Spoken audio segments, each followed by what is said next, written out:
What's up, guys? We're going to do a review for Thursday and Friday. And I didn't really have time to trade because I was busy, but I can go over my bias and um, initial ideas for the day and for the days and the week. But this is kind of what I have. This is obviously after the thought. I was right on my bias both times because now on my Notion template, I'm tracking my bias and my dolls for each day to see if I'm correct. And so I was right on both these days, which is nice. But yeah, so we had initial manipulation this high. This was on Wednesday in the New York session, and we had that CPI candle or high impact news candle that ran up and manipulated it. And then we start expanding that. So this is kind of what started the sell program, and then we obviously sweep again. And this day was when I was leaning towards a short bias, and then we run down again. Where are we targeting? We're targeting internal liquidity, which is fair value gaps. And I don't know if you can see one. Okay, there's the 4 hour that's already been tapped into. But pretty much it's this 1 hour fair value gap down here, which we kind of rebalance on Friday. And then we expand respecting this extension level and respecting the fair value gap. We expand up. And also there's liquidity pool here. I just realized. So we respect that liquidity pool and expand from there. So I can go into more detail about any presented entries, but I mean, y'all already know what happened. So let's see though, just for my own data collection purposes and just for looking through. Okay, so today, Thursday. I think Thursday was really clean because there was something like on point today. I think it was a soup. Let's see, 9:30, 38. Yup. Bang. The 38 manipulation after we had the external, we had the high manipulation here. Manipulation. So we had like three different an order liquidity. So we manipulated and we remanipulated on the smaller time frame. And what this is what allowed us to get that nice short. So yeah, short bias for the, especially when I saw this too, I'm like, okay, sweet, we're gonna completely run down. So 938 entry, boom. We kind of retapped. As long as you're entered above the liquidity pool, you should be good if we're running down like that. Let's see if we had a continuations. And 50, where's the 50 looking like? Nah, I mean, that is technically a liquidity pool. It's pretty tight though.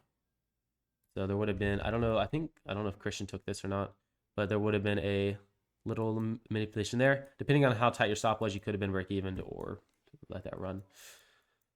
And kind of after 10, I kind of stopped looking for trades, but yeah, that's kind of the end of it. It's 10 taps in this fair value gap. The thing with this is it does hold this gap, but it takes forever.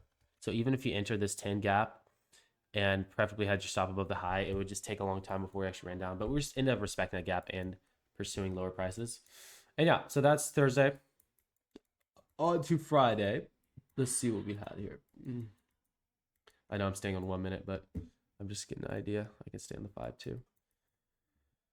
We started our manipulation run higher once we swept out these lows. We had a lot of resting lows here. So once we swept these out, we're running to the upside, baby. And let's see. What was this? 942? No. Where's our 930? What would we do? Did we just manipulate? So the 930 was a Judas, I guess, a fake out in order to run lower and manipulate lower liquidity. So 932. So that could have been entry short, but my bias was long. But yeah, short rundown. Take out these relative equals. Now we expand, and we see what we got, boyos. 944. No. 950. We do dip. I will say we do dip in this fair value gap. This is probably something I would have taken, but it would have been a break even preferably or a loss because we do expand quite a bit like that. But also if my stops, like if I'm rocking a 20, I'm probably looking for these highs. So I would have been stopped out of break even and then we would have expanded more. So that's kind of would have been annoying. Okay, we keep running. Nothing on the 10. Yeah, nothing. 1007.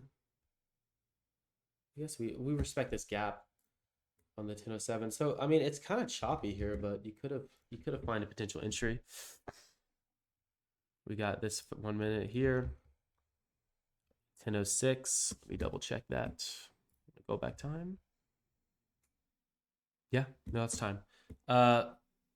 It's open. We wait for the next candle to open low. Then we enter there. That could have been a Zesty entry there. And obviously we're long bias, so you could have held that for however long you wanted to. And then in the 1019, we do end up coming back, but I wouldn't take anything. So yeah, those are kind of the only things. I wish we would have caught some on manipulation leg, but there wasn't really time on that unless, let's see, let's check our levels we had. I can also check because we could have taken a level, but it would have been more hard to predict. And obviously I have this indicator too that shows like all the Goldbeck levels. So let me try that real quick. Let's see. So if we do, there's always levels present. That's the 27 range. There's tons of those. But if we do the 81, 243, let's not do EQ. Let's just do highs, dealing ranges. So, might have been 81. Yeah, I mean, we had an 81 level, but it's not like it's perfect. So liquidity sweep plus level, but it's not amazing. This is kind of just the gauge, their dealing ranges. That's it really, guys. That's all. Recap for these 2 days. I'm putting them in one because I don't want to film the separate ones. But, yep, that is it, boys. Y'all have a good rest of your weekend. Peace out.